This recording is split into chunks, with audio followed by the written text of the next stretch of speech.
And so sometimes we start thinking that all of our elders are like that because we haven't been introduced to enough elders like yourself who are real freedom fighters, who operate without fear, and who are real men or real women with character.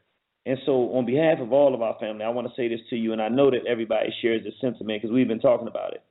It meant so much to us for you being an elder of Ray Hagins. See, he snuck into this community. I don't know if you know how this all happened, but he never was a Pan-African. He's a thief and a crook, and he was able to present himself by stealing other people's information or regurgitating them. Let me say not stealing, which is the same thing, plagiarizing, regurgitating other people's information if it's his, to present himself as an elder. But you presented yourself not only as someone who was in age older than him, but in spirit, you were a warrior. And for you to check him the way you did and show the kind of anger, the same anger that everybody else felt when doing it, it was able to reconnect us with our elders to say, nah, all our elders ain't no punks.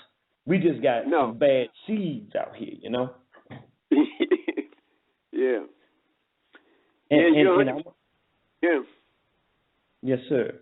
And then I want to tell you another thing that I think is so relevant. When we saw that, and we had already decided once this, because he's done a lot of negative things in this community. There's been some of the accounts that we got is that the church that he got, there were actually some elders that own it, but they didn't get their, I forget what it's called, a charter or whatever, the paperwork right on it. And he went and changed the name of it. Now, this report, I haven't verified this, but I'm willing to say this is what we've been told. And so he changed the name of it and put his name on a deed and stole the church from them. Now, that's, again, that's reportedly how he got the church. I would have no problem believing that, man. Absolutely. But this is bigger than this guy Hagins, right? Mm-hmm. This is something. I don't know whether y'all are familiar with Glenn Ford.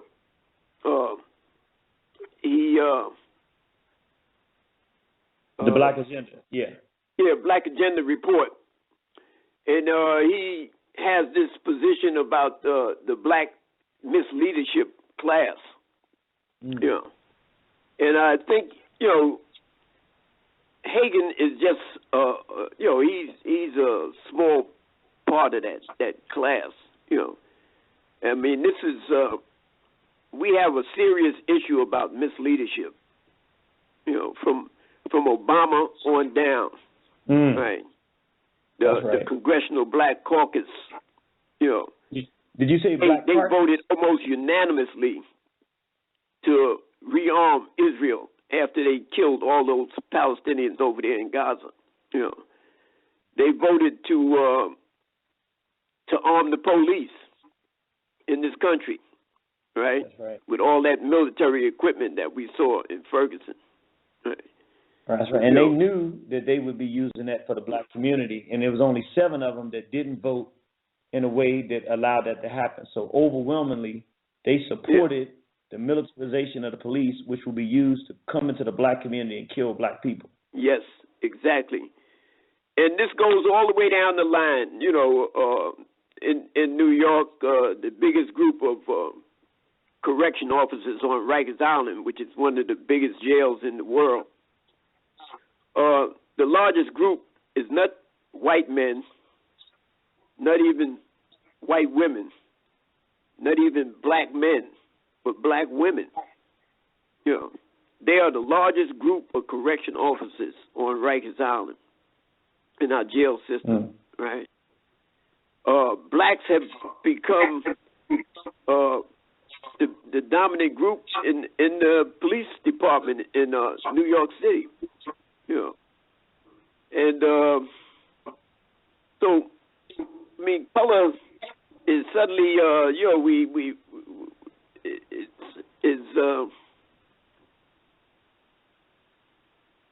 we're going to have to begin to look at this whole issue of who's for us and who's against us, right? And let me jump in here right here with what you're saying. This is one of the things we want to do with this program. We recognize the fact that we have a whole class of, we call them Mobutus, because we know Mobutu Sese Seko For the brothers and sisters out there who don't know, he was the individual who was the military commander in Congo and sided with the European nations in America to have Patrice Lumumba killed and stifled the growth of the Congo to this day. And so when we have race traitors that work with our enemies in the interest of doing harm to African people, we call them Mobutus in memory of that horrible race traitor Mobutu. This is our position here. There are a lot of these individuals, and we agree with you 100% that Hagins is just a reflection of a larger problem. But our position is this.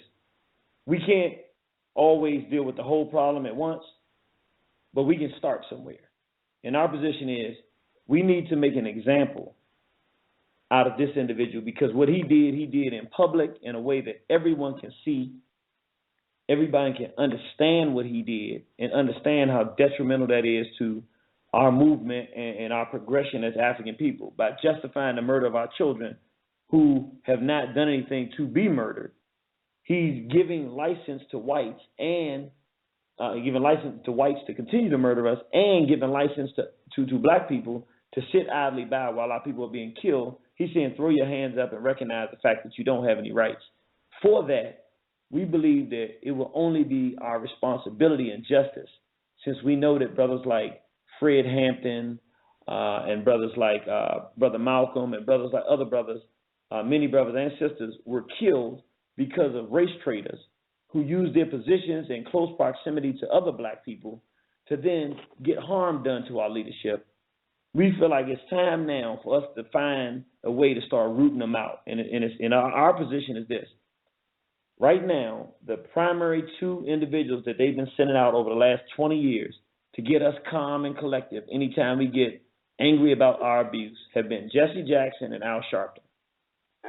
And as in Ferguson, they were less and less, they're becoming less and less relevant, less and less effective in turning our people's interests away from self-defense and independent thinking and action, less and less effective each time. So they're looking for a new vanguard.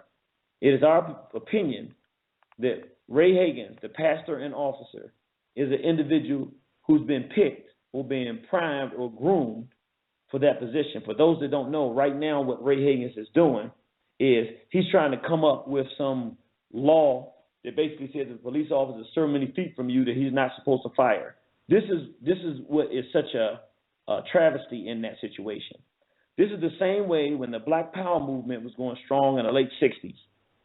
Or even the early 60s and late 60s, after Robert F. Williams and Monroe and other groups started arming themselves, digging for defense, and brothers and sisters said, we will shoot back, as the brother with the new book was saying.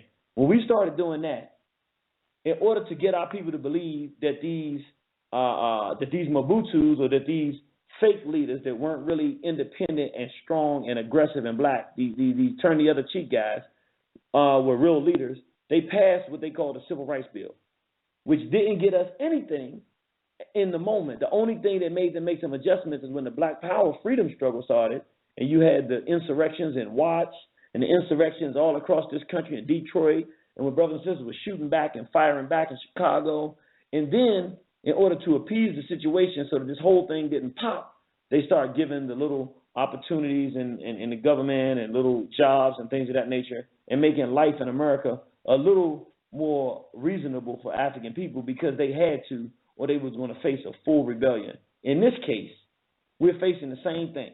Here's some guy who justifies the murder of our son. We know that they don't need no new laws because there's a law against murder. And there's a bunch of different types of murder, so he could have been tried on any of those. We don't need a new law. What we need is to be able to enforce justice in situations where this law that exists doesn't exist. And that's going to require organized, strong, unafraid, black manhood and black womanhood and black peoplehood, where we organize to defend our community. And we believe that Ray Hagins has been identified as someone who will do their bidding. We believe that this particular situation was his coming out party where he can show his bosses, hey, look, boss, I can really do this.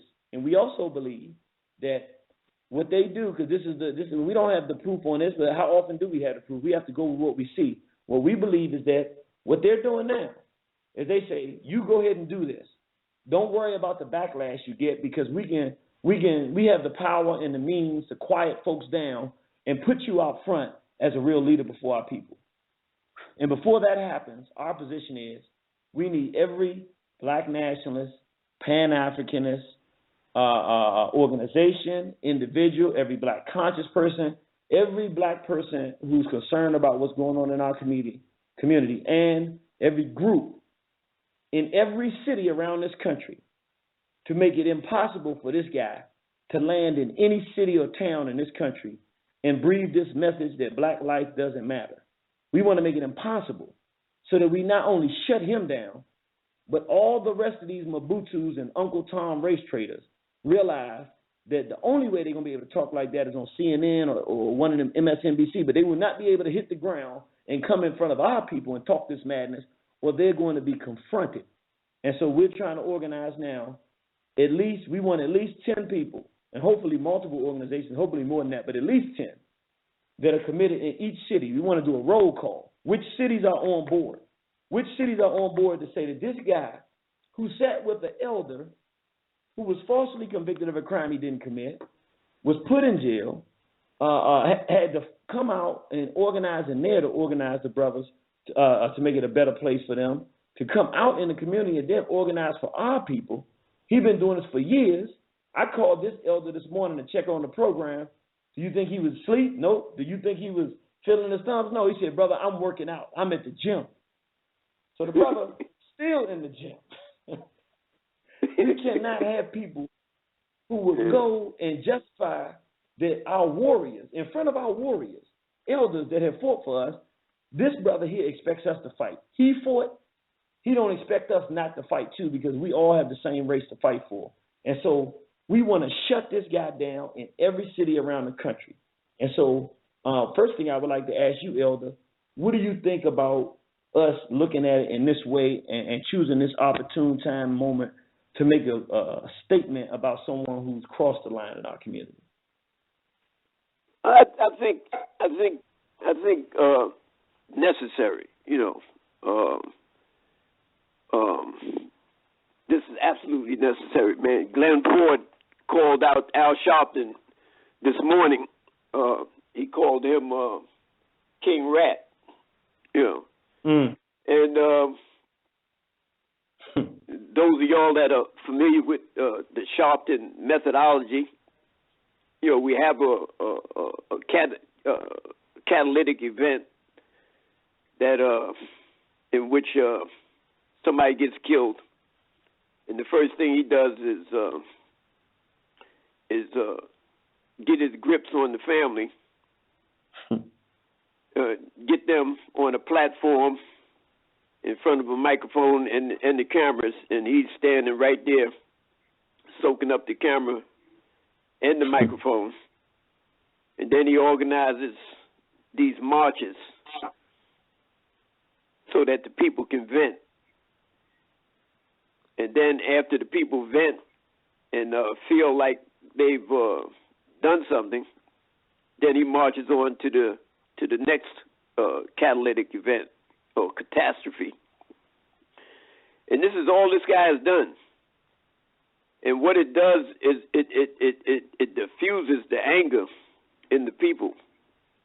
It gives it an outlet. And unfortunately for him, this time here, I think in Ferguson, they rejected him. And this upcoming march that he calls himself organizing to Washington, which Obama probably told him to come down here and put some more pressure on me so that I can come out and throw you some more crumbs. The young people organized an event in Harlem, in New York City, that they've already had over 20,000 people commit to, and they did this, they just totally rejected that idea of marching to Washington. Washington, what are you going to do in Washington? And we have to expose these guys, man, but they are not our problem. They're not the biggest problem that we have. even though we definitely, I agree wholeheartedly, man, with the necessity of exposing these people, you know. But I think another thing that you said, maybe in different words, was that we have to build community, man. We have to build and strengthen community wherever we're at around this country. You know, in Ferguson, the population of African Americans in Ferguson, man, was 67% of the population, yet only 5 or 6% of them went to the polls. They had 53 police officers, and only 3 of them were African Americans. They had nobody on the school board. You know, I recently heard a recording of someone taped at a Ku Klux Klan rally in a gathering, and the head of the Klan was heard on tape telling his people, "You got to go to the polls, man. You know, y'all got to turn out to vote and get me in office, and then, you know, I can take care, you know, of our community." The Tea Party did the same thing. They began with school boards and local community boards, and then next thing you know, they were a force in the House of Representatives, one house of the Congress, shut the entire American government down. They shut the government down. And so, you know, if you can imagine a circle and see it as a pie cut into 4 pieces, and there's a black section, a white section, a Latino section, and an Asian section. You look at that pie and you see that the white section is organized, the Asian section is organized, the Latino section is organized and is moving on its way to being the majority in this country. But we are not organized. We have neighborhoods now that used to be communities, but are no longer communities. We don't vote. In the political process, each one of those groups in that pie, they organize themselves so they can assert their interests in the political process. We have to begin to do the same thing, man. We have to begin to do the same thing. You know, not that mantra that voting doesn't matter. That's why the billionaires and all the major corporations, all they do is spend money. They spend money because there's only 2 sources of power in this country, and that's the vote, numbers, and money. And the money is used to buy the numbers, right? And let me jump in. Yeah. Yeah, I just want to jump in here because I really want to get to these phone lines. We got a lot of callers on the line. But one thing I want to do say is we definitely agree because we just lost Brother Marion Berry here in Washington, D.C., and we understand that when we have someone who is primed, who is loyal to our community, and it will pay to have them in a position of power, we certainly understand that organizing and getting somebody into a place that can then help get us the economics and the access to the resources that we need to move forward is definitely relevant. But tonight, what we want to focus on tonight is, you know, we got a big struggle to fight. We got a big elephant to take down, but we're not going to try to take down the whole elephant tonight. Tonight, we picked the little toe. That's the toe we picked. And the toe we picked tonight is Ray Hagins. We saying it's a huge power. We got to do economics. We got to do education. We got the spiritual mission. We got brothers and cause. We got a lot. But right now, we want to take the first test to organize our people. And that first test on organization is this: can black people who have agreed that this guy is bad for us, can we show and demonstrate that as Pan-Africans, as black nationalists, as black progressive people that are in the community, who care about our people, can we all say, this guy's bad for our people? And if so, since we agree on that, now that we've agreed on that, let's show that we can actually get something accomplished by saying, okay, there may be 100 other ones that they're going to replace with him, but they're going to have to go get them 100 because he will do no more damage in our community. Okay. And so, all right. And if you don't mind, I want to go to our phone lines because I know that these brothers and sisters that have been hanging on really, really want to talk to you. And we only got like an hour and a half left, and I know they got some things they want to say to you, Elder. Okay. I'm with you, all man. Right. I'm with you. All right. Yeah. We're going to go to our phone lines, brothers and sisters. You're listening to, and you know what, let me do this each week because this thing operates a little bit differently than the other one. Okay. We're here with our elder, Elder Joseph Jazz Hayden. They call him the Jazz Man. So this is Brother Jazz, Baba Hayden, and we're talking about the Ray Hagins Must Go movement. Come in, ask the elder a question, and let us know in your city, in your town, wherever you're located, do you got the juice to put the no-fly zone for Ray Hagins? Are you willing to say, because we're going to list them all now, we're going to list every organization that agrees to do it, and every city. We're going to see the roll call tonight. What cities do we got on board for the Ray Hagins no-fly zone?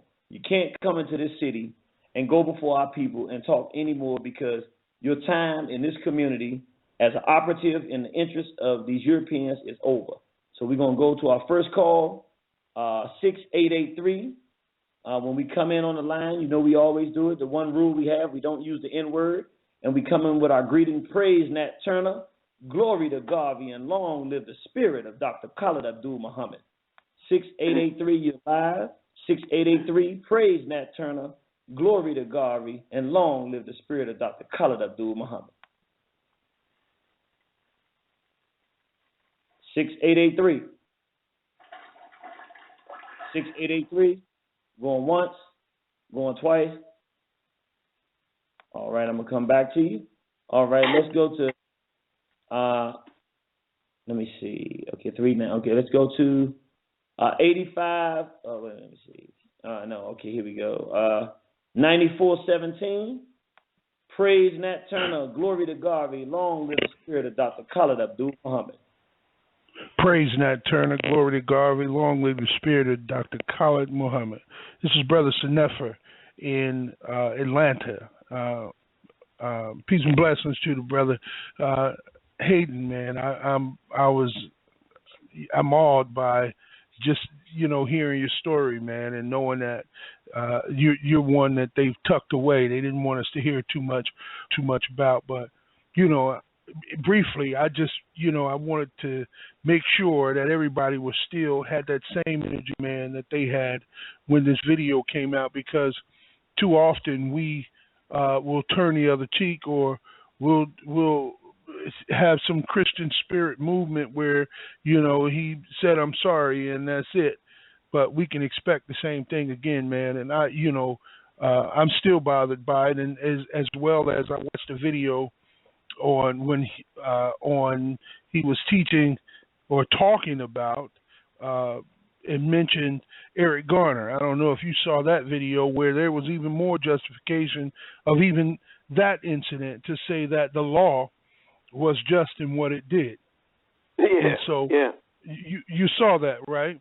And so so we're at a situation where this is not a misstep. This is not say, oops, damn, I didn't mean to say that. This is the character, and when a culture creates an individual, that person is going to go back to that culture, man. And so just as committed as Officer Hagins is to the police department, he is just as committed, or even more, to the Marines, because he was a Marine also. And so when you start... Yeah, he was a Marine also, and he flaunts that, and he talks about the training and all of this, and we all understand and know what the U.S. military has done to our brothers and sisters in Africa and across the globe. And so this assault is not just one that happens here in the States, it happens abroad as well. And so it's a system of a culture. We look at racism of we always look at the system of racism and what it does to our people here in the States, but it's a system that extends far beyond what we see here. And the sad part is the culture that created it. I believe that if there was one hanging from a tree right now, he would have something to say as far as how he got there, as opposed to the fact that he's hanging there. And so we have an obligation to stand up for our people. Man, I got 5 daughters and a son. Any one of them is a target. They all have targets on their back for white America, man. And so I'm not going. There are no passes. You get none, man. But Brother Hayden, I appreciate you sharing, man. I appreciate you being there, challenging that system, man. You know what I mean? Because this guy will dress it up and sound good, and he's trying to backpedal now. I don't know if you guys know that. Yeah, but it ain't gonna work. Yeah. Let me just ask you a question. What city you located in?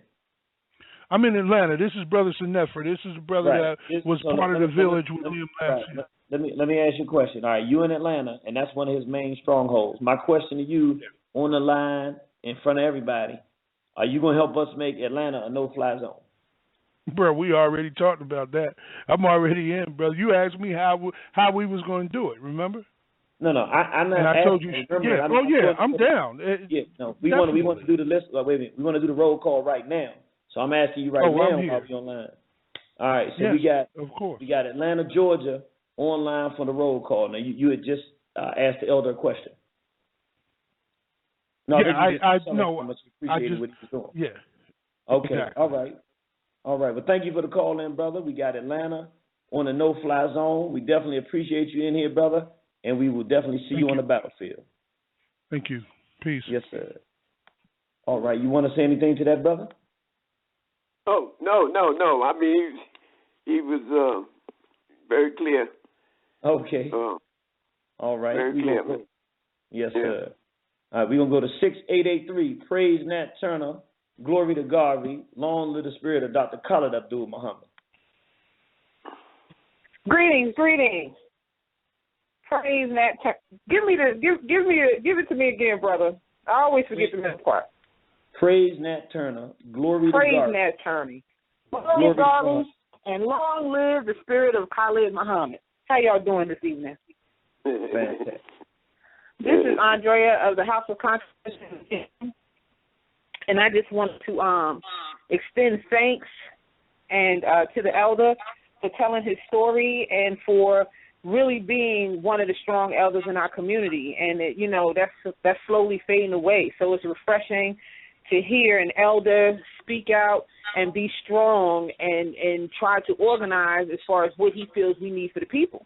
And as far as Ray Hagins is concerned, I was disappointed when I saw the clip because I wanted to hear more of him and less of Ray Hagins. Because the whole Ray Hagins shenanigan is really in opposed to what our people need right now. We don't need any more passivity, and we really don't need officers in the mix. You know what I mean? So we're definitely a no-fly zone here in Virginia. We're definitely a no-fly zone here in Virginia. And several people have come out in VA, against Hagins being able to come here and speak as an elder, because that's just not, he does not represent what we need right now in our community. So I personally wanted to ask the elder if he would be interested in coming out to VA and doing something with us. And I would love to have you and the brother Irritated Genie come out and do something on police brutality and to help us mobilize our community here in Virginia. Yeah, I would be absolutely, I would consider that an honor to come out there. Just have to work out the logistics. So can we give the sister your information after the program and she can contact you? Yes, yeah. Okay, well, sister, we're gonna get the brother's contact information and we're gonna share that with you, and then see if we can organize and get the brother in front of the people. This is the kind of elder that has not only the history that our people need to hear, but he has practical solutions. He's doing it in Harlem, and if you can fight that NYPD. If you can find something practical to do with them, you can fight police anywhere in this country.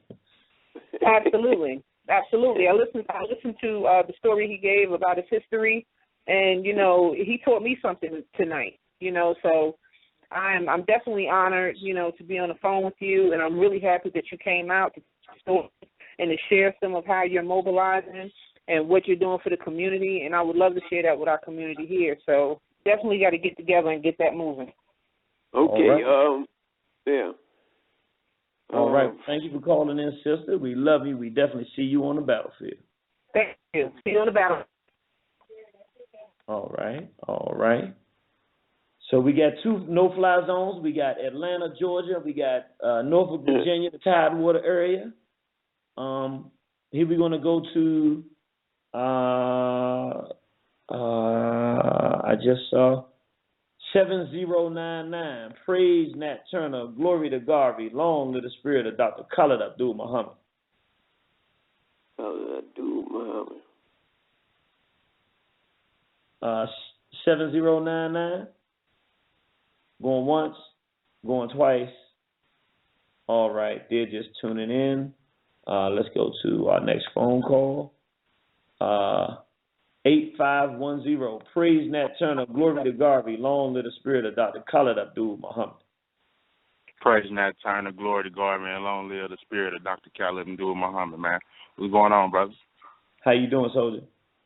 Calling, man, trying to hold it in the road. I want to say to the elder, man, it's not only a privilege, man, but it's an honor to be able to hear it come from the horse's mouth. You know what I'm saying? What it was like to actually be in that movement. I had a question for you, Mr. Joseph, if you don't mind me asking you a question. How much do you think that the Attica riots had to do with the killing of George Jackson? I mean, we had discussed that, and it was, you know, it was a serious event at that time. Right. But what we were trying to do was we was trying to, we had already had the warden in, Oswald, the commissioner, and we were in the process of negotiating with him. But we were aware of what was going on in California and what was going on all around the country, and but it was, you know, it wasn't a planned event. You know, the uprising in Attica. You know, it was just like these events in Missouri and in Staten Island in New York. Right. It was kind of like a spontaneous thing. Yeah, they were catalytic events that set it off, you know. Right, Yeah. So it wasn't just George Jackson, even though, I mean, that had a powerful impact. You know, it was hurting to have that brother lose his life like that, you know. Okay, I had one more other question I wanted to ask you, just from a young soldier that's out here that's trying to, you know, do his thing. I feel like one of the biggest things that we're lacking as far as youngsters is we have the spirit to go out there and fight. I think we even have more spirit to go out there and fight than they had back in the 60s. But the thing that I think that we're lacking is proper leadership and organization skills. So, in the words of Fred Hampton, how do we get the people to observe and participate? You know, how do we organize? Well, you have to find, you know, I would suggest that you find people that are you. You know, when you look in their face, it's like looking in a mirror, right? Right. You know, because human beings are genetically designed to be selfish. You know, everybody looks out for their self-interest, and you know, that's nature designed us that way so that we could survive, right? But people come together when they have mutual interests. So, and you know, so if they have the same selfish interests, you know, they come together and they form groups and pursue their common interests. So what I'm saying is that you need to look for people that think like you, feel like you, act like you, understand and want the same thing you want. Excellent answer. Okay. You good, brother? Excellent. Very excellent answer. How do you think brother. that? Well, brother, we got a lot of people on the line. So Yeah. That's right. I get to talking to an elder, man. I keep asking questions all day because I got, that's a library. So I can be in there. Yes, sir. But I want to thank you for your time, Brother Joseph and Brother Irritated Genie, man. Even though you know me and you, we don't always see eye to eye on everything. You will always be my brother. We'll always be in the battle together, and I love you just like I love myself. Abibi Fahodie. Abibi Fahodie. And I like that. The brother called in and said, look, let me tell you something, elder. People like hogging up the elders. That's a genuine person when they want to ask every question they can ask, because they say the best kind of library is an elder, because they know stuff that you'll never find in any book. So let me go down the line here. We're going to go. You got the lines lit up, brother. You got people excited. Yeah. 6789. You live with Elder Joseph Jazz Hayden. Praise Nat Turner. Glory to God. Long live the spirit of Dr. Khalid Abdul Muhammad. 6789. All right. They just tuning in. Let's go to 7390. Praise Nat Turner. Glory to God. Long live the spirit of Dr. Khalid Abdul Muhammad. You are live with our Baba Joseph Jazz Hayden. All right, let's see. They just dropped. Okay, don't get scared now. When they in there on the line, and then when the elder pops up, then they get nervous, man. The numbers call, they get nervous. Let me go somewhere I know they're not gonna get nervous. Let me go to 4517. Praise Nat Turner. Glory to God. Long live the spirit of Dr. Khalid Abdul Muhammad. Just listening. All right. Thank you for tuning in, brother. All right, let's see. 5204. Praise Nat Turner. Glory to God. Long live the spirit of Dr. Khalid Abdul Muhammad. Philly? Philadelphia, going once, going twice. All right, they just tuned in. Maybe these are the cities that don't have a no-fly zone, so they don't have a whole lot to say, because you can fly. Hagins can fly in these cities, just come on down and make a landing and say whatever he wants to say there. But some cities saying, no, this is a no-fly zone. Let's see. Okay, let me go to, give me one moment. Just want to make sure I'm getting the right. 4858. Praise Nat Turner. Glory to God. Long live the spirit of Dr. Khalid Abdul Muhammad.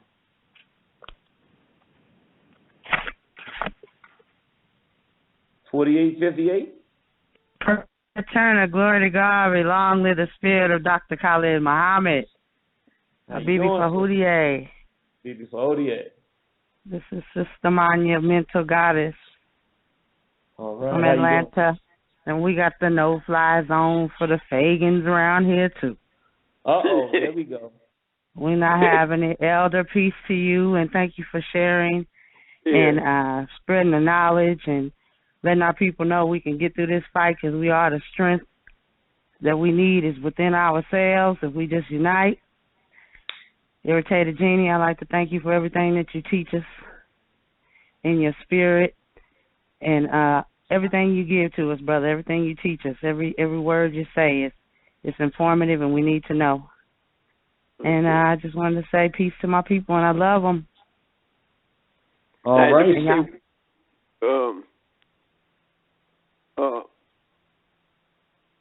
Caucasians, man, represent 10% of the world's population. So people of color represent 90% of the world's population. I mean, ultimately, we got to win. We have to overcome this system of apartheid that they've constructed. I mean, it's inevitable. Just because of the interaction between human beings, man. Melanin is got to be the greatest form of adaptation to the sun. We got it.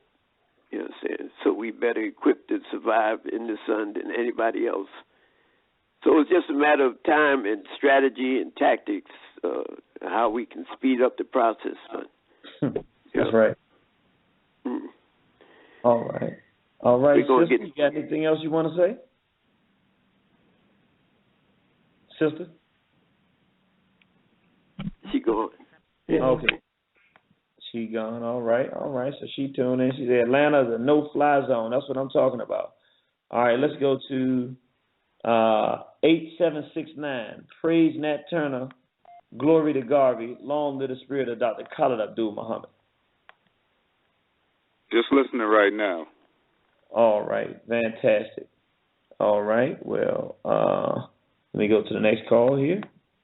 We got 2332. Praise Nat Turner. Glory to Garvey. Long live the spirit of Dr. Khalid Abdul Muhammad.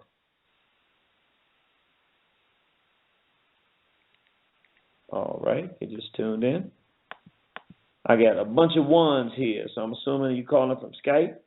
Praise Nat Turner. Glory to Garvey. Long live the spirit of Dr. Khalid Abdul Muhammad. All right, they just tuned in. They just listening. We got another one. Praise Nat Turner. Glory to Garvey. Long live the spirit of Dr. Khalid Abdul Muhammad. All right. All right, let's go to 1073. Praise Nat Turner. Glory to Garvey. Long live the spirit of Dr. Khalid Abdul Muhammad. Why are all y'all playing your music loud? I'm not. I have my headset in. All right, they got the thing on in the background. They having a little disagreement there, so we're gonna let them do that. Let's go to 9329. I know there's somebody that got something to say because I know who this is. The Warriors in the house. Praise Nat Turner. Glory to Garvey. Long live the spirit of Dr. Khalid Abdul Muhammad. Praise Nat Turner. Glory to Garvey, and long live the spirit of Dr. Khalid Abdul Muhammad. And I bear witness that there is no other God but Amen. There's only one God but He, and that's Amen. Yes, sir. How you doing, Warrior? I'm doing good. You know, it's a flight zone in Cincinnati if you want to get your plane shot down. That's right. That's right. Man. What's up, General? Hey, man, look, you just made my day. You got the elder smiling. He said, that's the kind of thing like to hear some warriors in the house. Yeah. Oh, man. Your last name, is it Hayden or Hayden? Hayden. Yeah. Hayden. Oh, okay. Yeah. Hayden. Yeah, everybody listening, you can reach me on Facebook, Joseph Jazz Hayden, and just check out my page, and we can make contact there. Yeah. Oh, okay. Yeah. I haven't linked up with the other brother from Cincinnati. You gave me his number. I've been a little busy, but I'm probably gonna do that probably today after we get off the phone. Good, because I think he's listening, so he's been wanting to hear from you, so that'll be cool. You know, just let me know how things go, and y'all can hook up. We definitely want that no-fly zone over Cincinnati. Yes, sir. Yeah, I ain't really got much to say. I'm just listening in. I want to soak up the rest of this. Now, I was gonna ask the elder, has he looked at any videos by the Irritated Genie? By who? The Irritated Genie.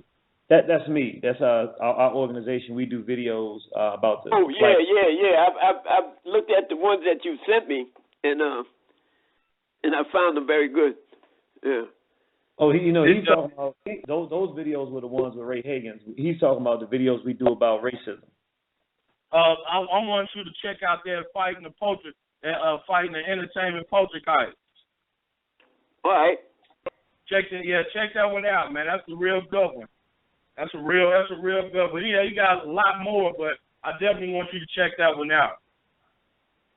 You know what? We didn't even think about that, but what we'll do, Elder, since you got a computer and you're getting it back, matter of fact, we'll get your address and we'll just send them to you so you can play them in your DVD player at your convenience, and you can see some of the work that we're doing here at Warner Horizon.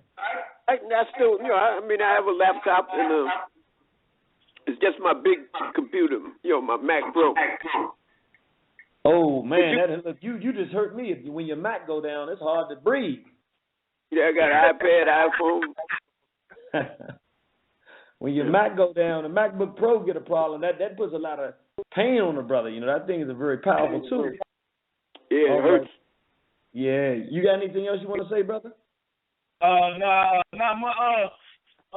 want to find out a way I can get that part 2 and that part 3. Oh yeah, we got the whole videos now. Just send us. You done spent so much money. Just send us send us an email.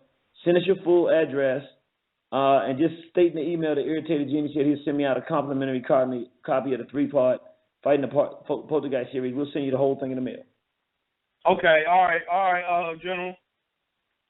All right, bro. Appreciate your support. We definitely see you on the battlefield. Crack in the trunk, pass in the trunk too. That's right. Hagen in the trunk, crack in the trunk.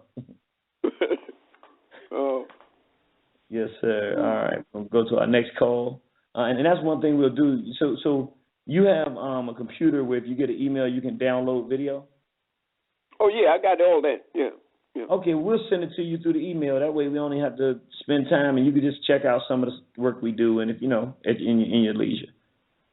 Okay. Yeah, I'll post it up and blast it out. All right, appreciate that. Well, this is what we got, brothers and sisters. We got a no-fly zone going in Atlanta, Georgia, for Ray Hagins. Can't land in Atlanta, buddy, and that's one of your home bases. Norfolk, Virginia, no-fly zone. Cincinnati, Ohio, no-fly zone. Now we going to a 410. That's B-More. Praise Nat Turner, glory to Garvey, long live the spirit of Dr. Khalid Abdul Muhammad.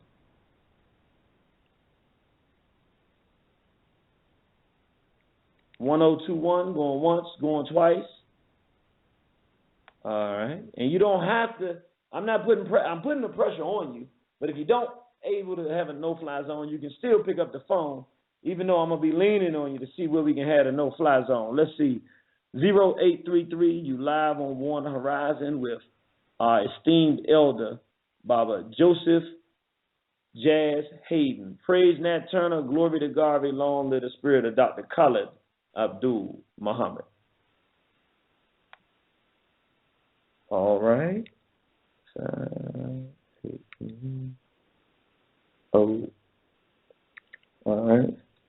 All right, let's go to 9821. Praise Nat Turner, glory to Garvey, long live the spirit of Dr. Khalid Abdul Muhammad. All right, they're just listening. All right, let's go to 3419. Praise Nat Turner, glory to Garvey, long live the spirit of Dr. Khalid Abdul Muhammad. All right. All right, let's see. We got another group of all ones. Praise Nat Turner, glory to Garvey, long live the spirit of Dr. Khalid Abdul Muhammad. All right, well, we going to my sister that I miss her, haven't heard from in a long time. Our sister all the way from Kenya, our sister Atian. Praise Nat Turner, glory to Garvey, long live the spirit of Dr. Khalid Abdul Muhammad. Praise Nat Turner, glory to Garvey, and long live the spirit of the great Dr. Khalid Abdul Muhammad. How are you? It is to hear your voice. Oh, it's great, and it's wonderful to hear your voice, and you are on with a brother who's been fighting for our people for a long time, so I know you're feeling good. Yes, I am. And much respect and honor to you, brother. And it's just a privilege and an honor for all of us, to then have you amongst us. So thank you very much all the way from Kenya.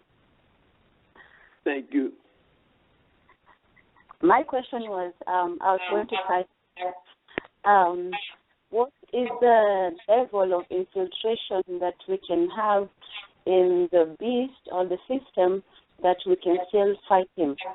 And the reason why I ask is this, in a discussion when it comes to voting for blacks in the system, in all these areas of the administration, do we send our people to go in there and act as our defenders, so to speak, or are we supposed to totally be cut off from the system and form our own, political, educational, social, economic system?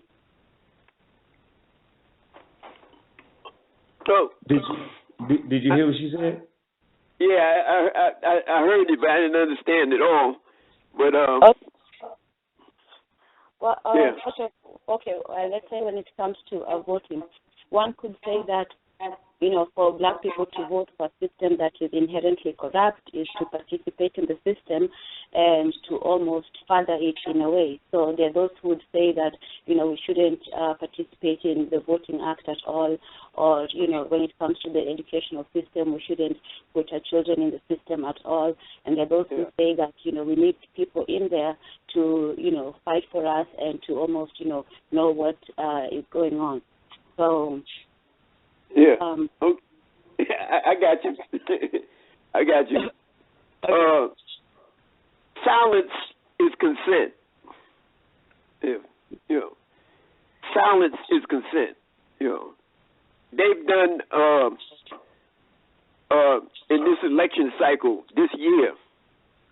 They've tried to suppress the vote in over 30 states. In those 30 states, they tried to suppress the black vote, and they spent millions, possibly even billions of dollars to suppress the black vote, right? And same-day registration, the early registration, online registration, anything that they could do to prevent us from getting to the polls, they've done it, and they've been doing it ever since the Emancipation Proclamation in 1865. So why are they doing this? Why do they fear us getting to the ballot box? It's obviously that's the last thing they want us to do. And that's the thing that we need to be doing, right? Because like every other group in this country, we all have access to the same system. We might not like the system, but this is the system that we have right now. Like Malcolm X said, it's either the ballot or the bullet. If you ready to pick up the gun, that's one thing. But if you ain't ready to pick up the gun, then the only other route to power is the ballot. Yes. And that's why we have to organize ourselves. It's not just voting for any Tom, Dick, or Harry, that's running for office. We have to take control. We have to organize our communities and all the stakeholders in our communities to come together and to vote and create a voting block, so that we have people up there that are accountable to us, that represent us, and if they don't do like they're supposed to do, or the reason they don't perform for us the way that we expect them to perform for us, they're out of there. And of course, where we have to assert our interests. This is the system. Until we create a new system, this is the only way to fight. Yes. All right, sister, you got any more questions? No, that was an excellent answer. Thank you very much. All right, thank you. And just so people know, because we don't usually give a particular opinion on voting, but what we say here, One Horizon, we look at voting as a tool.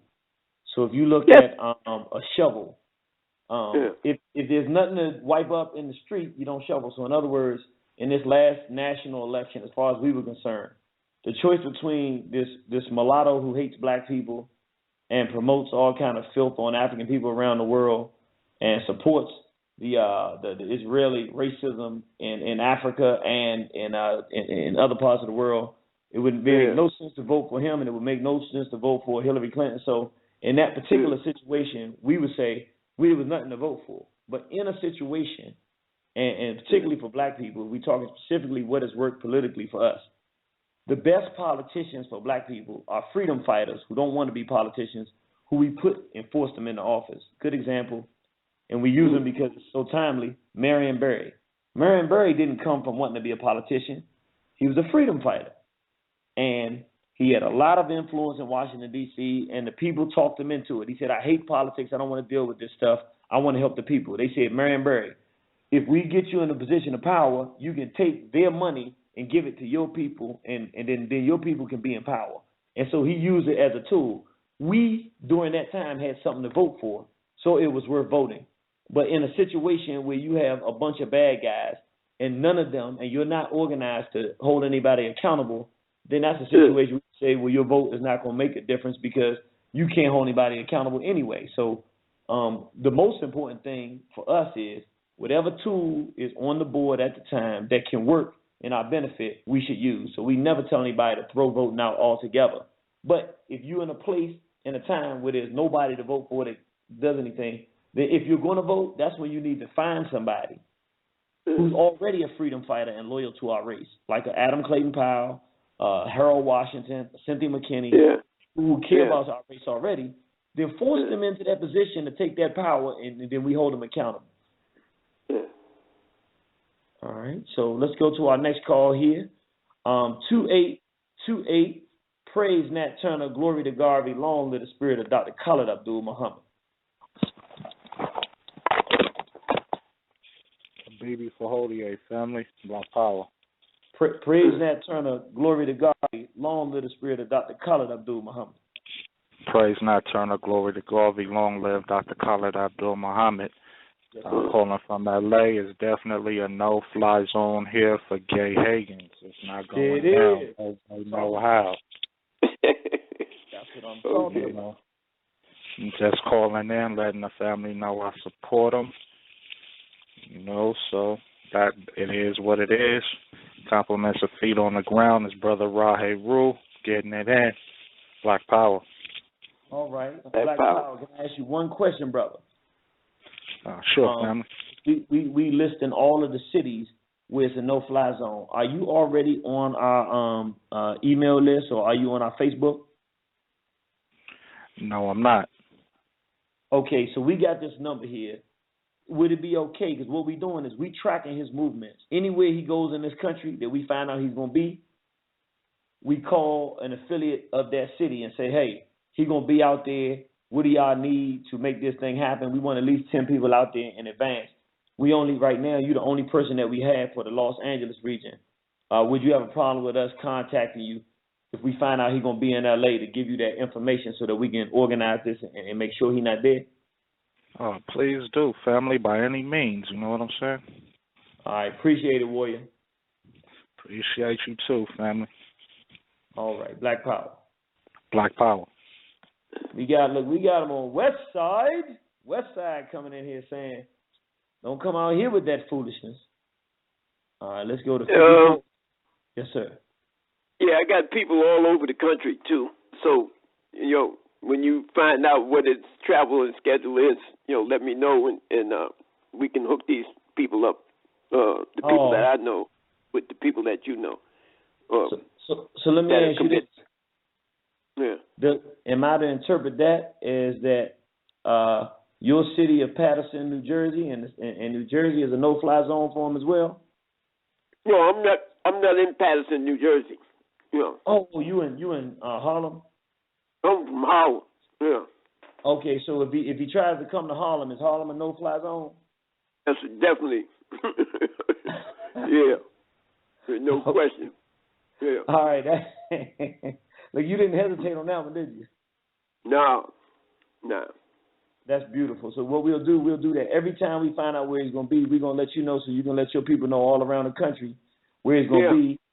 And we officially got Harlem on board, Harlem, New York, as a no-fly zone for Ray Hagins. Beautiful. Mm-hmm. All right. Let me see. We're going to go to 202. We're going to 5402. Praise Nat Turner, glory to Garvey, long live the spirit of Dr. Khalid Abdul Muhammad.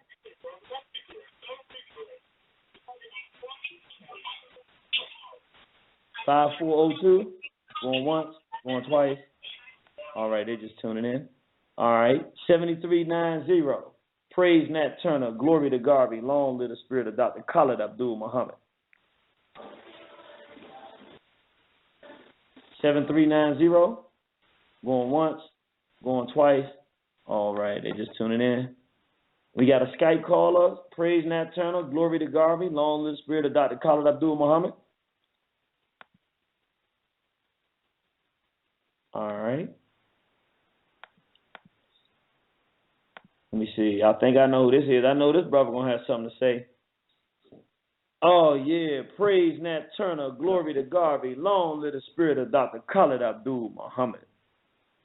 Praise Nat Turner, glory to Garvey, long live the spirit of Dr. Khalid Abdul Muhammad.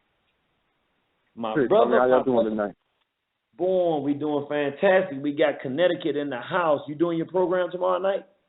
Yes, sir. Yes, sir. We got our brother Mind Over Matter. We're going to be dealing with a little bit of RBG media and the reason for our own propaganda, and doing, and just dealing with a brother who's dealing with some good entrepreneurship.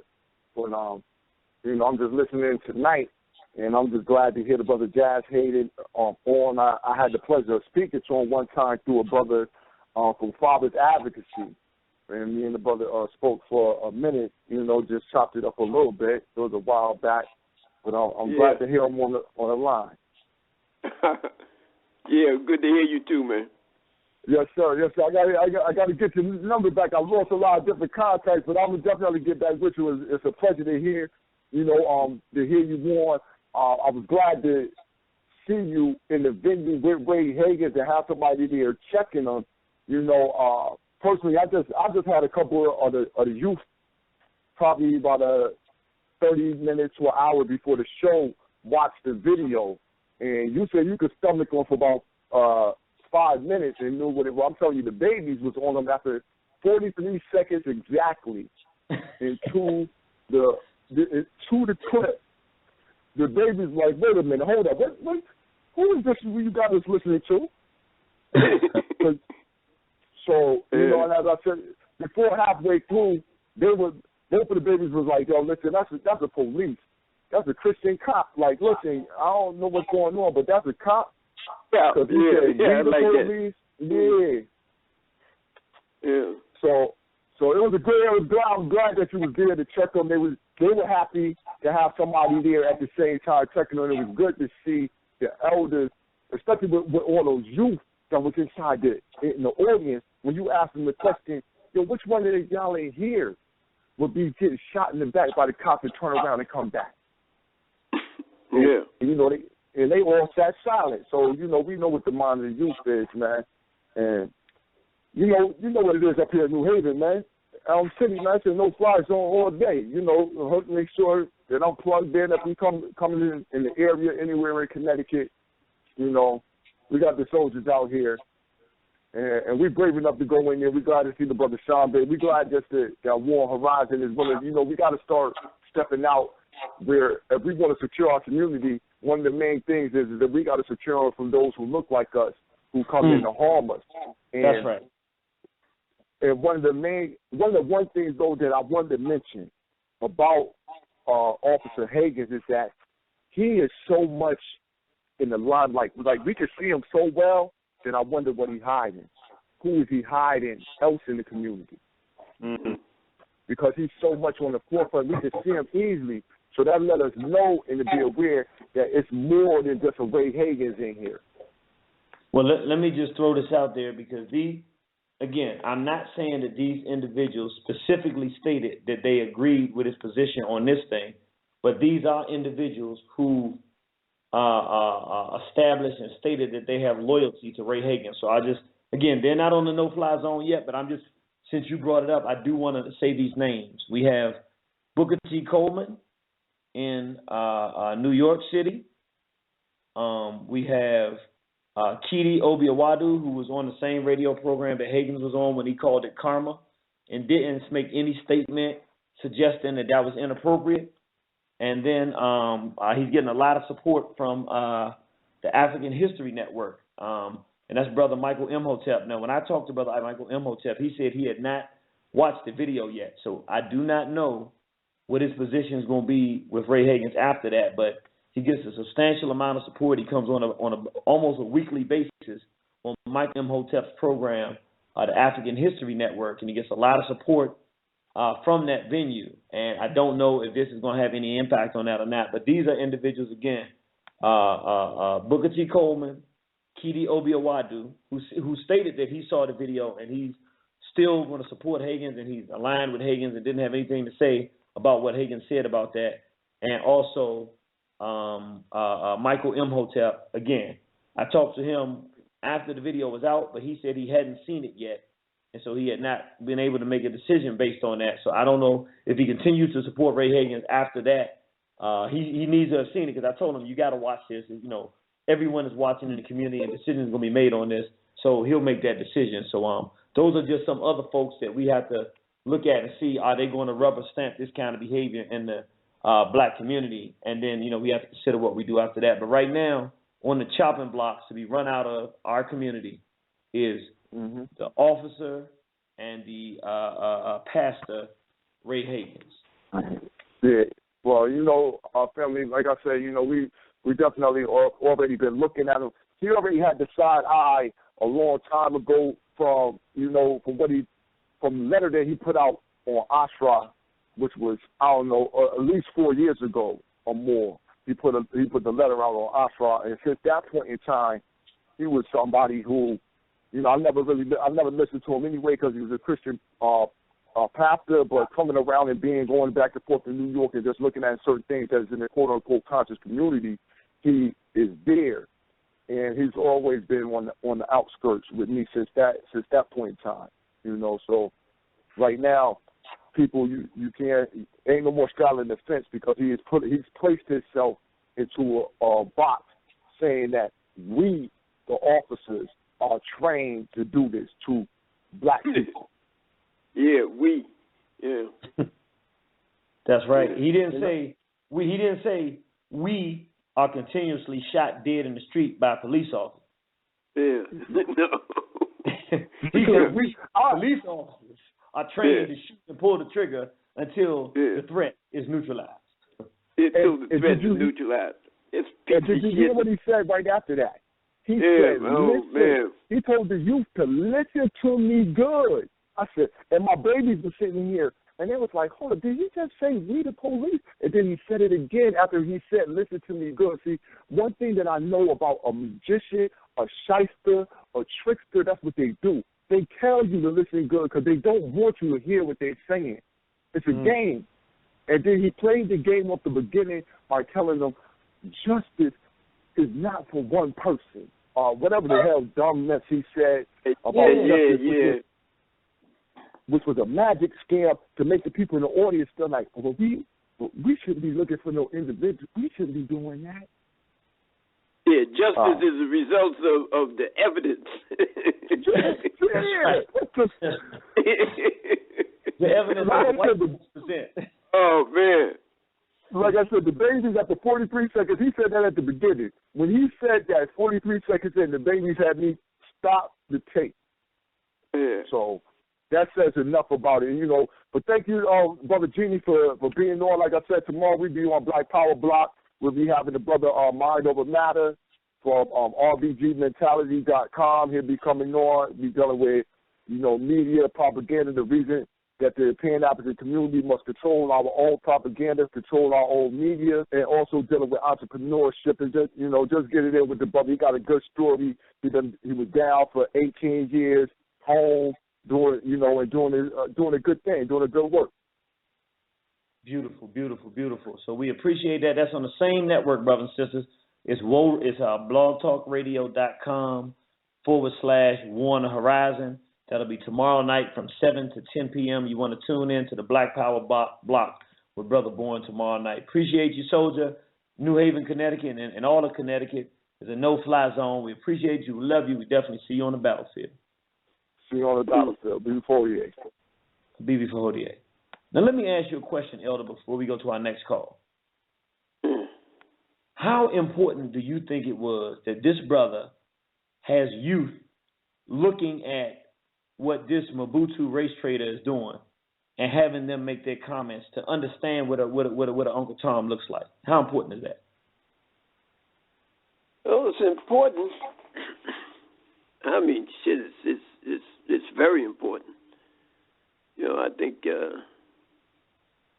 we tend to get caught up, man. People like take Obama for example. Every president in Africa is black. Am I correct? Yes, sir. And we don't judge them by the color of their skin. We judge them by what they do. Right. Okay. Yeah. And we got a lot of them that ain't doing the right thing, and they as black as midnight, but that don't mean that they doing the right thing for our people.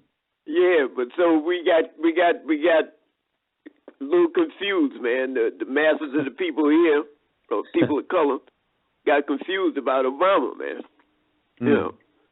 They're just looking at the color of his skin. Not, what Martin Luther King said, it's not the color of your skin, it's the content of your character. Huh? Yeah, we not really big fans of Martin Luther King here, but yeah, he did say that. I'm just speaking about that particular thing, whether you Absolutely. fan of his or not. I mean, if you were going to judge me, you wouldn't judge me by the color suit I had on. You judge me by the content of my character. We would judge you by how you stood up against that police officer that was trying to tell those young people that, and we judge you and say that's a real black man. Okay, all right, so good. But I'm saying that's what we have to begin to do, man. We have to person is not what he says, but what he does. And this guy here, clearly, man, I mean, he had young people in that audience that came there, reaching for the light. And he said, we got to take the wings off of the young brother that died, man, that was murdered. And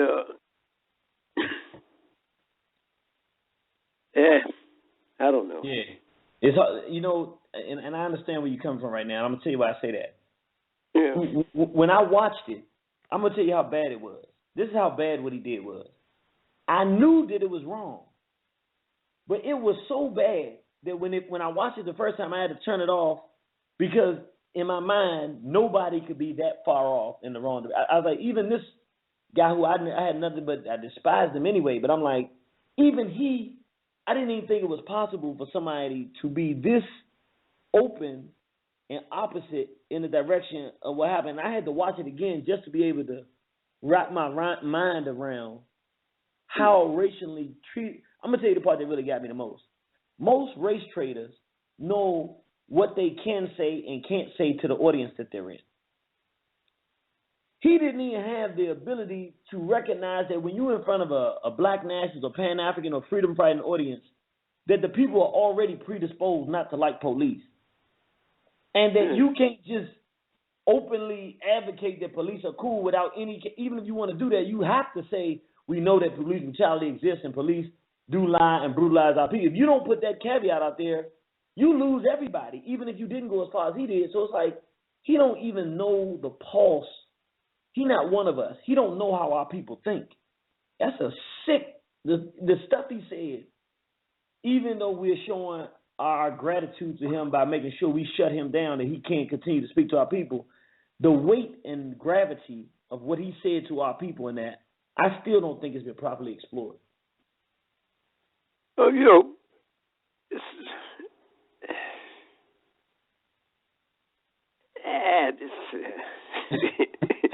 I know.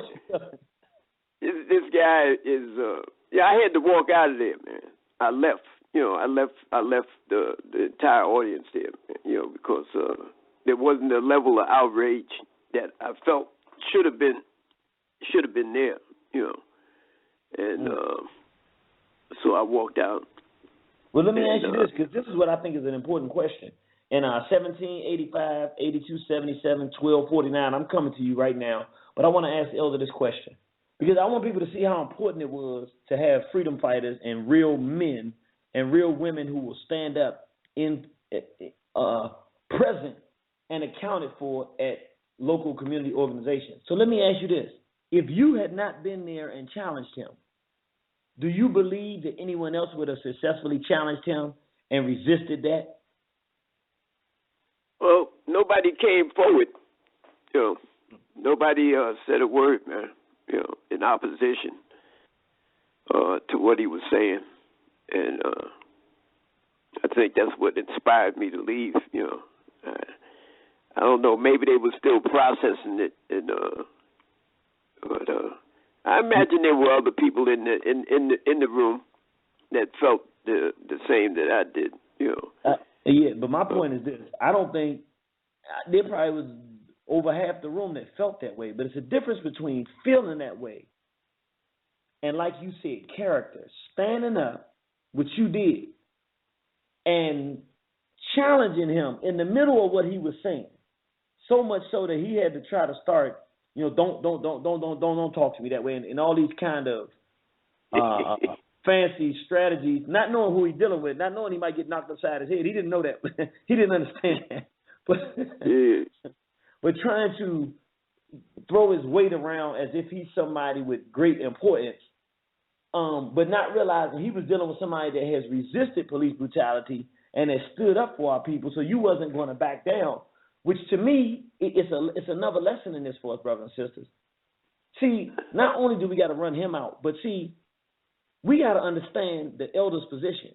He did not know Hagins, so he wasn't prepared for nobody to come into a room and start promoting police brutality against black people. But even without any preparation or nothing that could have prepared it for him, his manhood and his loyalty to our people and his courage was enough. He just couldn't sit there and stay quiet. The rest of us have got to take this lesson. If we don't learn nothing from this, it ain't good enough to wait until he finishes and say, oh, look at Ray Hagin. We got to go. That's why we're doing a Ray Hagins Must Go. Because it's one thing to talk about this, yeah. It's another thing to talk and say, we got a no-fly zone. That's why when the brother from Atlanta called, I said, we had talked before, but I said, listen, is it a no? Are you going to be there? He said, yes, because I'm looking for people to be on the ground to say they'll be there, and they'll be there. And then y'all know, if I'm in good health and he's in D.C. and I'm in D.C., we're going to have a crew there. So wherever he goes that we know he's going to go, we got to be there, prepared to shut it down. Say, listen, this guy is saying this. We got to bring the video. We got to be prepared for the fact that he's a police officer, so he will try to get people locked up. So we can't be we have to be organized so that in the way that we challenge him, he can't get us locked up. But we got to make it, because see, he's a pig. And when he couldn't shut down Asher Rakwesi and Sister Mary Rakwesi's trip to Africa, that they take over 100 people every year, he tried to shut them down. When that didn't work, he wrote a letter and said, if you don't stop talking about me, I'm going to prosecute you to the full extent of the law. See, he knows. Oh, yeah? Yes. This is an open letter. As a matter of fact, for everybody out there, I think that everybody out there should go to waronthehorizon.com. And then we have a section that says War Room. Go into the War Room and put in December 2014. In that, we have a chronology from the year 2000 of many of the different things that Ray Hagins has done in the black community to assault Pan-Africanism and this whole movement. And it ends up with this last thing here, which we say is the last straw. This is not the first thing he's done. This is just the most recent and perhaps the most heinous in the sense of the timing of it. But he's done a lot of these crimes against our people, and we put a chronology so that if a person is listening tonight and you're saying, well, he made this one mistake, that everybody can make one mistake, you can go to waronthehorizon.com, go into the War Room, and look at the December 2014 Ray Hagins Must Go campaign, and you will have a list with documented proof, video footage of him assaulting our community from the year 2000, so that it's indisputable evidence in many cases of his continued aggression against the interests of African people. We got to be able not just to talk about it and not just to detail it, but so that in the spirit of our brother Fred Hampton, who was murdered because of a traitor in their midst, instead of letting these traitors get in and then take our people down, we got to get in front of the ones that we know, make examples out of them, and put the fear of God, put the fear of Amen and everybody else out there who would openly come before our people and turncoat. You better do it behind closed doors. We better never find out who you are, because if we find out who you are, we're going to shut you down. And right now, we might be starting with putting them out in the community in terms of speaking engagements, but ultimately, this is warfare. And at some point, if you actively, intentionally are working in the worst interest of our people, and you know what you're doing, and you're doing harm in our community, we're going to have to get you out of here. Just like these police officers that keep murdering black people, it's great what all the people are doing. And burning buildings is not bad, but burning bodies is better. We got to make it clear that black life means something in a way that's not so direct that they can justify bringing in the tanks into our community.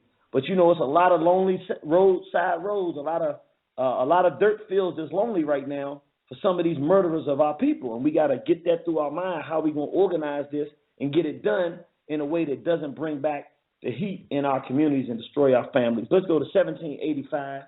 You live with the warrior elder, Brother Joseph Jazz Hayden on War on the Horizon. Praise Nat Turner, glory to Garvey, long live the spirit of Dr. Khalid Abdul Muhammad. 1785. Going once, going twice. All right, and Tennessee just tuning in. 8277, praise Nat Turner, glory to Garvey, long live the spirit of Dr. Khalid Abdul Muhammad. Praise Nat Turner, glory to Garvey, and long live the spirit of Dr. Khalid Abdul Muhammad. That's my 48. This is almost. Brother Amos, how you doing, warrior? Hey, I'm hanging in there, soldier. I want to give a Black Power salute to the elder, Brother Joseph, for standing up to that Negro Ray Hagins. Yeah. Okay. Yeah. Black Power. And I want to say that, I don't know if anybody from Charlotte called in here, but for the whole state of North Carolina, it's a no-fly zone for Ray Hagins. That's right. That's right. Because I got connects in Durham, Raleigh, Charlotte, so I can speak on behalf of the Uhuru Salsa Restoration Academy, all the QC, RBGs. That's right. And Cooley Land Productions. You can put us on the list. No fly zone for Gay Hagins. That's right. That's right. That's right. That's right. We appreciate that, brother. Anything you want to say to the esteemed elder here before you check on out with that Charlotte, North Carolina, and the state of North Carolina no-fly zone? I just want to say I feel like it was a slap in the face to the elder for Ray Hagins to say, what better perspective should we take other than the police perspective? Yeah. That was amazing, right? I mean, if we should believe the police transcript, we might as well believe what the cracker said about our ancestors if we was enslaved. Because back then they was writing the transcripts back then. And you know, to your point, the patty rollers were the original police officers of this country. They were the ones that when we escaped enslavement, they came out to catch us. That is the origin of the police in this country. So if we should believe police, we should believe the patty rollers that we all should be enslaved. Harriet Tubman is a criminal. I mean, according to Ray Hagins, if we're going to believe police, we might as well believe the ones that say Harriet Tubman is a criminal too, right? Yeah, according to Ray Hagins. Yes, but I just want to say, too, that I'm going to get off the line, but I just want to say, too, that people always talk about unity and all this and that, but warriors are always going to unite. And it was good to see all the warriors come out and jump on this. Salute to the brother Sean Bay, put the video out. That's right. You know, Brother said he exposed Ray Hagins long ago. That's right. Being a cop. But just to see everybody come out and put the videos out there, they even saw that to put a few videos out there, exposing this clown Ray Hagins. So this shows that when the fight comes to us, we're going to unite. That's right. That's right. Matter of fact, bro, I have to say this. The first couple people that really put something out when he first came out and tried to shut down that African trip, the Kim Know Thyself tour. I guess he doesn't want black people to go in mass numbers to Kemet in Africa and get the origin of their history. I've been 6 times on that trip, and to take that from our people would be a crime. When he first did that, Sarah Seti, brother Mukasa Africa out of Philadelphia, these brothers were on them like a pit bull on your behind, a guard dog, at making sure his master's home is nice. But in this case, it was the master teacher that was being guarded. And when Hagins attacked the master teacher and the queen and their trip and their ability to bring our people to Africa every year, General Sarah Seti and brother Mukasa Africa were on them. And then we also had brother Shambe, again, like this brother just said, brother Amos, who came out like a warrior. And twice, the first time, he confronted him about being FOP, and Hagins admitted to it. And then the second time, he not only came out in the Patterson Library in Patterson, New Jersey, then he came back the next day and said, listen, you got to tell the people and you got to be accountable for what you told us yesterday. These people in this room need to know that you're promoting that this is justifiable to kill black children. And he went up there like a warrior and wasn't afraid to go and confront them. So thank you, brother. That was my mishap, not giving praise and respect to these brothers that have been on the forefront of bringing this thing down. And our job is One Horizon here. It's already been put out there, and this war's already been started, this particular battle. We just want to finish the battle. We want this dude out of here, no longer able to speak to our people, so that then we can say, as a collective group of freedom fighters for our people, even if it's something small, people are trying, let me just say this too in regards to this, people are trying to minimize how important this is. That's why we never get anything done, because the minute we get something that we're going to do, instead of contributing and getting your behind off your butt and going and doing it, you want to criticize why it's not important. That sounds like a coward to me. We got something that everybody agrees to right now. It brings forth unity, and it proves who the real soldiers are and the real warriors are, because you got to get out there and do something. And we're really glad that these brothers were able to do that and that you brought their names up.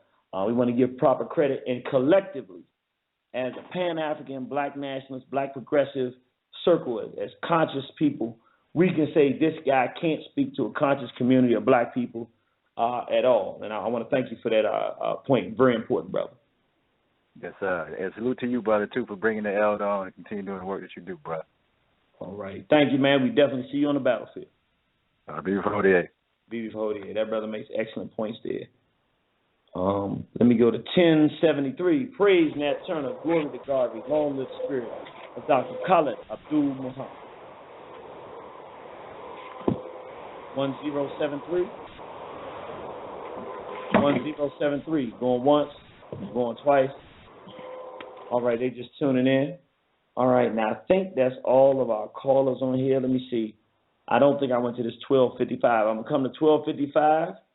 1255. Praise Nat Turner, glory to Garvey, long live the spirit of Dr. Khalid Abdul Muhammad. Praise Nat Turner, glory to Garvey, and long live Dr. Khalid Abdul Muhammad. My brother, I'm just my other phone had dropped, so I had to listen to the rest of the program on this phone. This is the brother who talked to me earlier. Okay. Thank you, brother. Is it okay if I ask the brother, the elder, one more question? Okay, you can go ahead and ask one more question. So, Mr. Joseph, another question I was trying to ask you is, how do you think that the UN is going to tie into the police force? Because I think that the main reason that the media is propping up the situation that's going on as far as with the shooting is so that they can bring in UN soldiers to military type of tactics to institute martial arts. So I was just trying to see what you had to say about that. What about them bringing in the military? Yeah, he was saying that the UN is he's thinking that's one reason that they bring in the UN, because they got a lot of UN troops that are coming into the U.S. now. He's saying he thinks that they're going to try to create like an insurrection, so that they can justify bringing in other troops in to seize black people in this country. He want to know what you think about that. I don't know. I mean, that's a far stretch, you know. You talking about the United Nations bringing in troops into the United States? And let me go back to him now. Well, one thing is they actually do have United Nations troops that have actually landed in the U.S. and are doing some kind of military training. That's a reality. But let me go back to the brother and let him clarify his question. Yes, sir, brother. Well, Can you make Sharp? Yes, sir. Because I was thinking about it. I don't know if you ever read Zbigniew Brzezinski's book. I'm a real,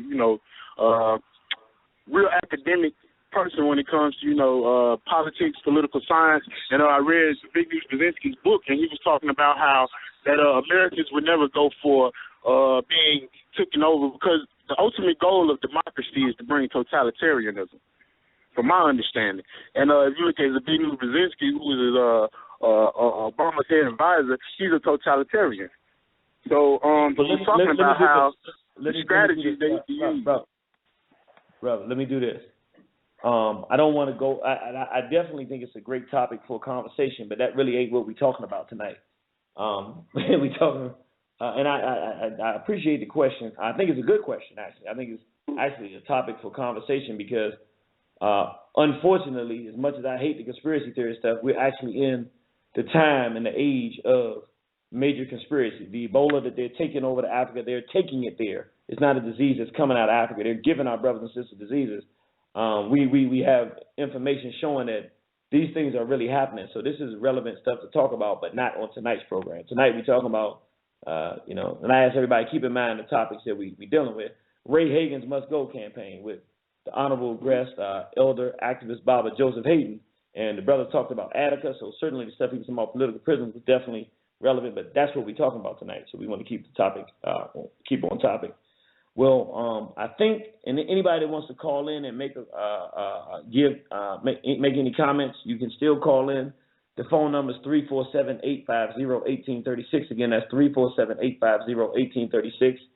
If we don't get any more calls now, it doesn't look like we're going to get any more right at the moment. So, brother, my question to you is, could you take this time now to wrap up, give us any of your parting thoughts, any of the wisdom that you have to share with our people, and also your different websites and how people can get in touch with you on Facebook and any of your contact information. The floor is yours. Okay. I think this was a good discussion, and the focus of us coming together tonight is to create these no-fly zones for Ray Hagins. I think that's a good, positive objective, But I also think it's part of a larger issue, which is this, Ray Hagin is not by himself,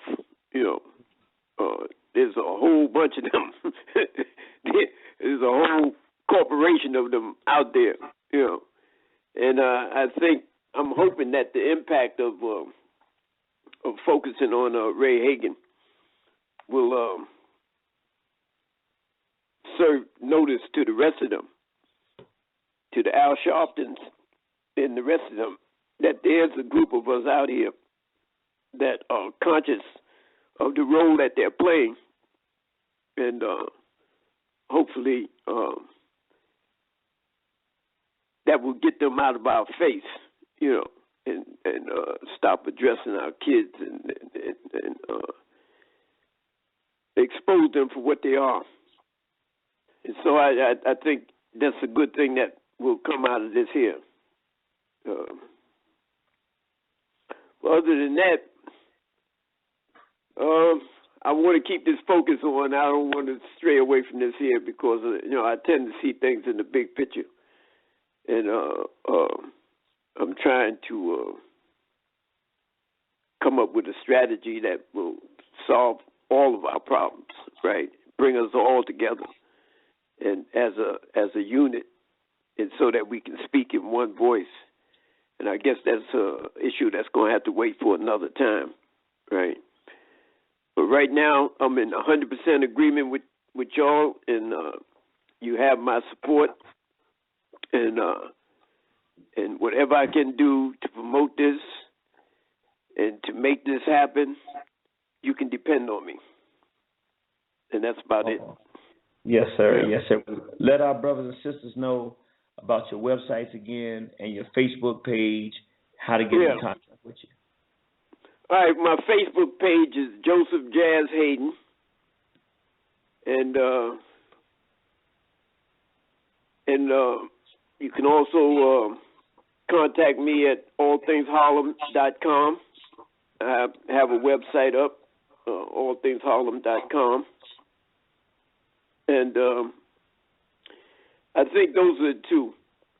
And if we need to exchange phone numbers and email addresses, if you want to contact me on the Facebook page, and then we'll deal with that piece of when we get to it.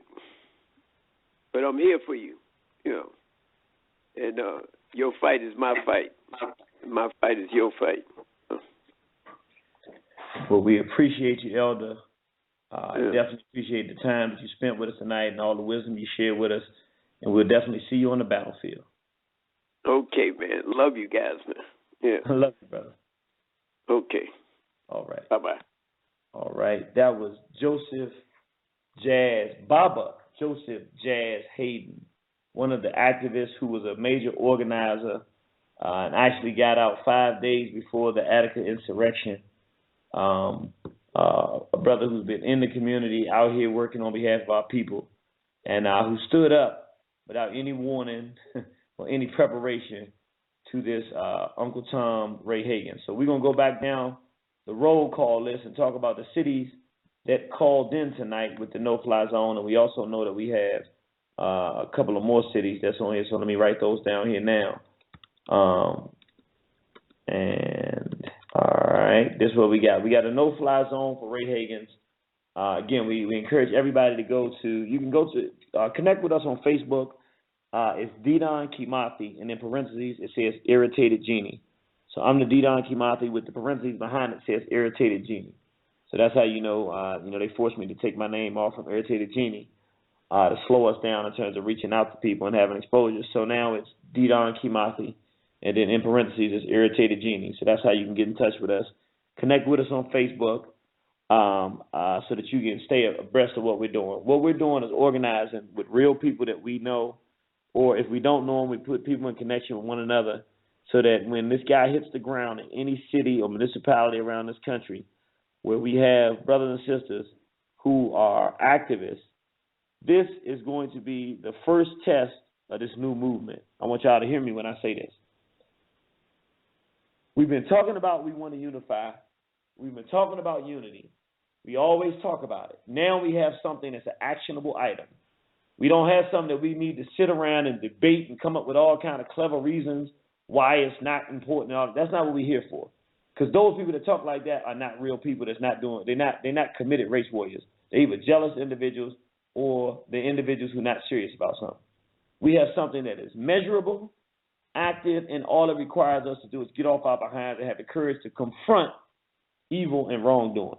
Now we talk it, but now it's put up or shut up time. So these are the cities that have said, Ray Hagins come in this region or area, he will be shut down.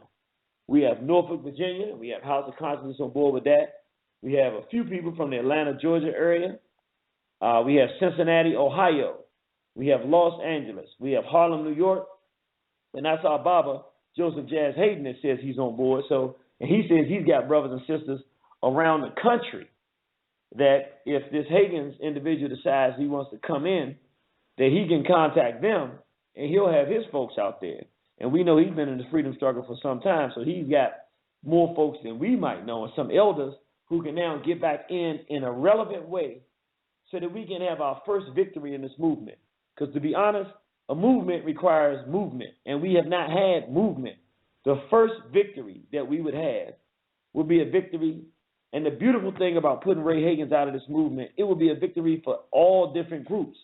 The RBG, the BPC, Brother Sarva Sunseti, they can claim, hey, look, we started this whole thing off. We jumped it off. If it wasn't for us, this would have never happened. We can say, yeah, that's true. They the ones that started off, put it out there.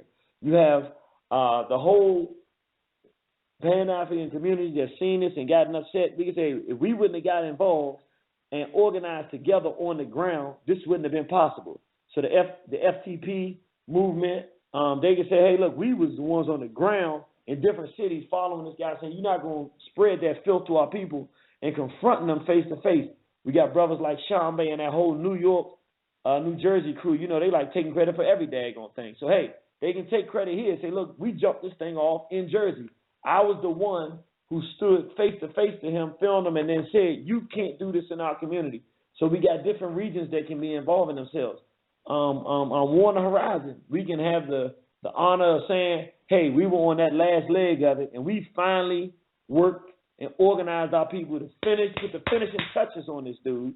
So we ran him out permanently. This ain't no, well, that thing got old, or it's been 6 months, we doing the same thing. We got a lot of stuff we got to do.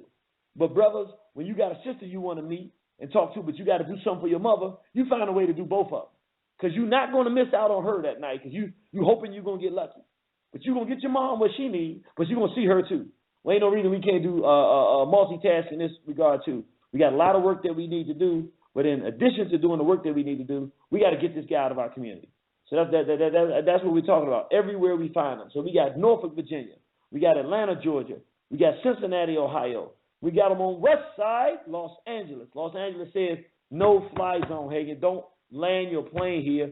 We're going to be out there with a group of folks saying, this is what you did. Here's the video. We might even be passing out flyers for people to say, go look at this on YouTube. Check out what this guy, he's an Uncle Tom. Young man, you don't want to hear this dude. Look right here. Let me show you the video of what he said about Mike Brown. He said it was karma. We're gonna make everybody in our community see him, and he'd be reviled. At some point, people start throwing eggs at this fool and bricks, and who knows what can happen, to the point where he can't even show his face in the black community, to the point where we say a race trader, we say, man, you're a Ray Hagins, you know? This dude is a Hagins. He's a Mobutu, you know, the Americanized version of a Mobutu is a Hagins. We want his name to become persona non grata in the black community, particularly the conscious, race-conscious community. Impossible for him to show his face. Harlem, New York. We got New Haven, Connecticut, so he can't even try to go up into the Northeast with all of the crackers, where they crowd in and pack in like sardine crackers, you know. I mean, it's white up there, man. I was in Massachusetts school for 3 years, and let me tell you, you can't get no south, no more southern, and no further south in America than Massachusetts. Them some racist peckerwood. Well, his brother up there in Connecticut, he like, look, he come up here, no fly zone. Then, if he try to take it south, where he think that he can try to use his charm, his good old pastor Christian charm, on our Carolina brothers and sisters. We got the brothers in North Carolina saying no fly zone in Charlotte, and that's North Carolina all together. We'll be there. We're going to be in your face. We're going to be making it clear what you done. We shutting you down. Of course, you got D.C. right here. Me and my homies here. We'll be there. We will be there. We will shut them down. You got that. That's on us. Then you got Fort Worth, Texas, and Dallas, Texas. They was the first one. They the ones that sent the fly out, said no fly zone. As soon as we asked the question, look, who's up? They sent it right then. Click, no fly zone. He can't land here. Don't show your face in Fort Worth. Don't show your face in Dallas. So we got the West Coast. We got the Northeast. We got the East. I'm a little disappointed we don't got Philly. I'm trying to find out where the Philly fighters are. They say it's a lot of fags in Philly, but there's more fighters. But I don't know because I ain't see the Philly fighters on the board tonight. But I'm going to hold out on that one. I don't see B-More in the house either. They might be getting a little soft on their Hagins, but that's all right. We're going to get it all together. So that if we have to travel, if we have to call New York and D.C. together and say he's going to be in Baltimore, go out to a black-owned restaurant. First, we're going to go to everyone's place, give a little money to our brother Nati, because we got that love for him, and then we're going to bounce from there and go get something to eat after we put Hagins out of that city. Run them out of this city to city, hopefully, eventually run them out of this country. Or just run them out. So with that said, brothers and sisters, I want to thank you for tuning in. I really appreciate you taking the time to tune into this program tonight. We really enjoyed it. We want to thank our elder, our Baba Joseph Hayden, brother with a tremendous, interesting life story, and a brother who stood his ground and fought when the time for fighting was there. He didn't run. He didn't cower. He dealt with that brother directly, and then before he got himself locked up by punching him in the face, he stepped on out like the mature elder he is and said, you know what, I've done my job. And so with that said, brothers and sisters, we've done our job. We got a Hagins Must Go movement. We got anybody that wants to, if he's coming to your city, let us know. We already got a flyer that we already had passed out in Atlanta. We're going to have the flyer ready for you. You can make any adjustments you need to make. We'll have it ready anywhere you go to pass out information. We also going to be asking people to make DVDs that have the different YouTube videos all playing one after the other in a row, showing what Ray Hagins has done that's been a problem for the Pan-African community and for our people, so that anybody who wants to see why this guy's a problem, instead of just hearing us say it, we can show them better than we can tell them. We can give it to them and put it in their hands, free DVD. Just watch that and you'll understand these are the type of folks that we got to stop and prevent from being in our community. With that said, brothers and sisters, we appreciate you for tuning in. We know things get kind of strong sometimes, but that's how we do here. And we didn't come here to, make no friends. We get people angry sometimes, but like we say, we didn't come here to be your friend. We came here to save you. We love you, and we will see you on the battlefield. War on the horizon. You gotta love it. Yeah, no revolution. See, no revolution. Speak, no revolution. No revolution. Knowledge of self is quiet and dark as light and sound is to a blind deaf mute. Trained to hate anyone that loves you enough to care, and the truth you refute. Or is it that you love us to death? Freedom fighters feel that love like a knife to the chest. Malcolm felt that love in an Audubon ballroom. King in front of a Memphis hotel room. Khalid at dinner and Fred in his own bedroom. How soon we forget Rosewood, Black Wall Streets and Katrina's. Funneling the scorpions, not remembering the singers that killed Mama and Paw Paw. You can't tell me you didn't see what you saw. You are killing freedom. Man, you are killing the fight. Now if you're that passionate, then kill your children tonight like Oprah did in Beloved. Or watch them be killed in front of you. Cause the system, you love it. Yes, granted a few civil liberties, but how much has really changed, I might ask? If the past is the prelude to the present and the present dictates the future, then are you so religious that you would just lay down and let them shoot you? Suffering from historical amnesia that makes you mumble empty rhetoric and undignified debates that equate to counsel like prostrate. Killing our people from the inside, born of self-pride. Utopian disease infected our race and our culture has died. Spiritual genocide, blessed from the mouth of Satan, and he lied. Blatant out the allegories, hold you meant to wait. Stories of fables and winged ladies, while murderers sell freedom for houses and Mercedes. The blood still drips from the mouths and hands of the cannibals of the carcass. Elated are the undertakers of his bidding, entranced by the scent of pine box sawdust. Freedom's death is a must, and the death of his soldiers a plus. And if God is the only one that I can trust, then why doesn't he smite my enemies? The one that claim to be doing their jobs while undercutting our fight for even his liberty. Victory is mine while you're talking against us. Victory is mine while you're plotting against us. Victory is mine while you're smiling in our face. And your race you disgrace, and the children's future you erase. But you're too educated to know it. Taught about everything other than yourself, and your actions show it.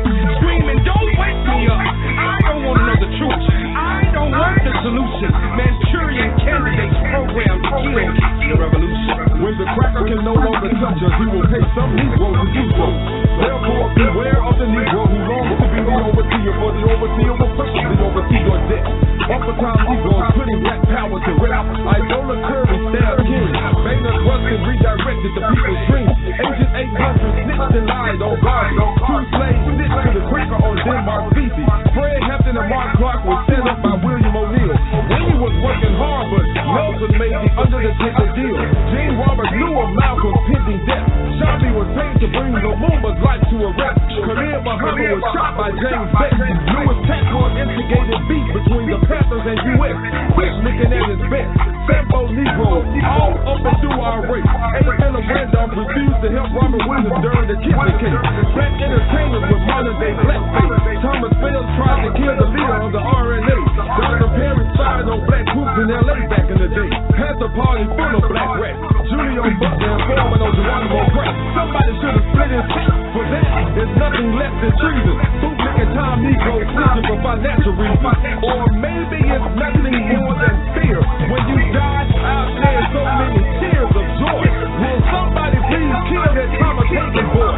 Why do we continue to allow these race killers to roam about as if everything is fine? Infiltrating our movement time after time after time. I love Winnie Mandela for them neckties. I agree with Malcolm and Khalid, an eye for an eye. I agree with my child. Snitches should be found dead and dead. bitches. The cracker FBI agent and the so-called liberal cracker bitches. With my God and my gun, my trigger finger itches like Mama Harriet. Be free or die. Paying informants, making up lies, and our freedom fighters die. Standing in the way of liberation. Negro eugenics preaching, selling the people cracker salvation. Kill yourself before we do. We just ran to kill the crackers, but we got to kill the crackers, Negroes too.